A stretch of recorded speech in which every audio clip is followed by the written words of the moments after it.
Welcome back to another one. So on today's episode, we're going to start getting some bits on, we're going to get the crank together, and we're going to do some other stuff. So keep watching right up until the end, and we'll go from there. So let's put this on. 5mm Allen key into there, and we're going to nip that up. And just on this side, just there, you want to make sure that tab sits against that mech hanger, and then screw it up. Again, you don't want to find that won't bind up, so that wants to be about 8 Newton meters, but we are going to go around with a torque wrench at the end on the final prep. So on that note, let's get onto the crank. Alright, so in here we have got a nice fresh polished crank. So that's been off to the polisher, so as you can see that's looking fresh. And then we've also got, obviously you can't have the drive without the non-drive. We've also got the non-drive, which has also been to the polisher. I've got some nice mirror shine. I have got a few fingerprints on there, which will be all cleaned off at the end. So let's get the crank together.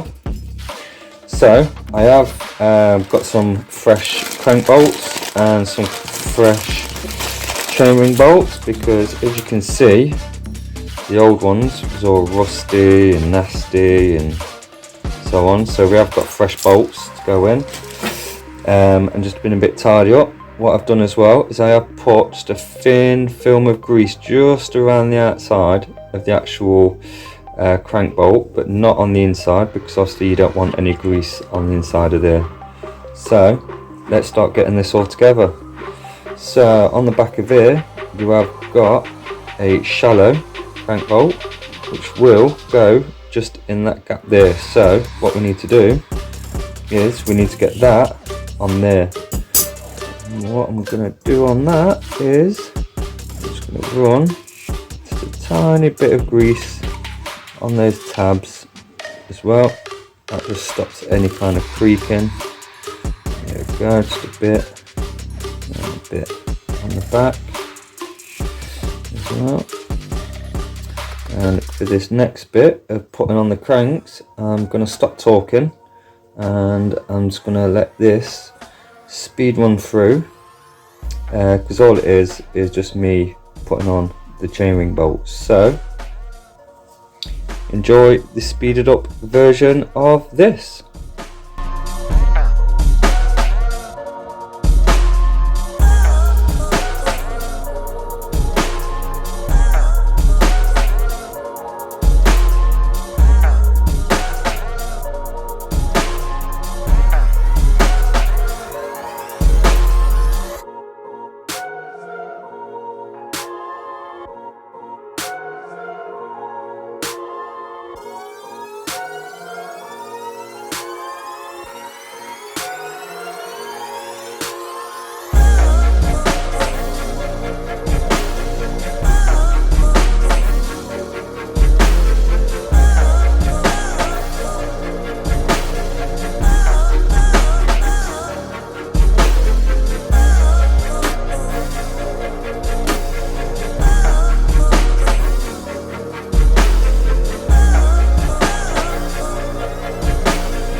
So as you can see, so that's all on.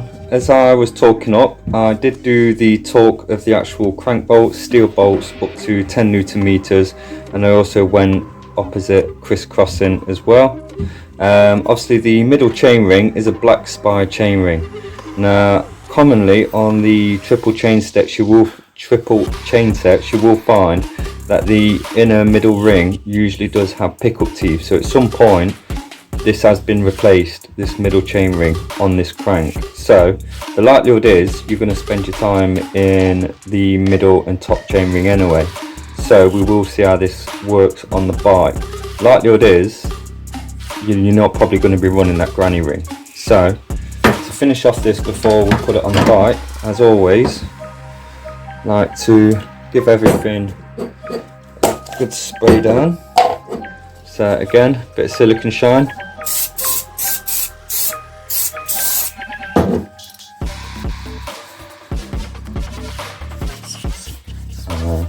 This smells so nice, doesn't it? And obviously it will have fingerprints on there up until the bike's finished, which it will have a nice good spray down. Now the chain rings themselves are relatively good. Obviously this is probably the original chain ring. Only a few minor marks on the front, but there's no shark tailing on any of the rings, so these should be relatively good running chain rings on there for the age. So we can put them on the bike now, so let's shoot round to the bike. Right, so we can put this crank on. Now with this crank we are going to put in the nice fresh bolts, but we're not going to nip it up or torque it up just yet. So I have got to put that little bit of Invisiframe just on the inside. So what I'm going to do is I'm just going to screw the bolt in just ever so slightly, so I can still pull that off when I get around to the Invisiframe.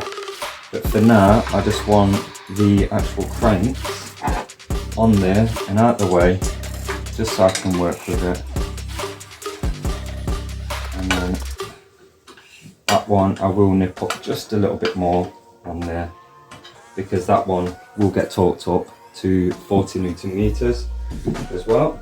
So by the time this is all bolted up, torque wrenched up, that'll have the perfect gap behind there, and that is looking sexy, looking absolutely sexy now. But which we will also put on just for now, just so we can get a quick reference of where everything's going to sit. We'll put the front derailleur on, and we're not going to tighten this up fully, we're just going to nip this up ever so slightly, just so we've got things on and relatively going in the right place. Now with anything with the front mech, when that is fully extended, you want a 3mm gap from the top of that mech to the actual tooth itself, so that can come down by a couple of mil and a little bit more. And there we go. So if you look from the back, what you actually want is, so if I come around here, see, you look down just there, you've got this line of the actual chain ring, and you've got that part of the derailleur, and what you want is when that's extended, you want that in line like that, so it's nice and perpendicular to the actual bike itself.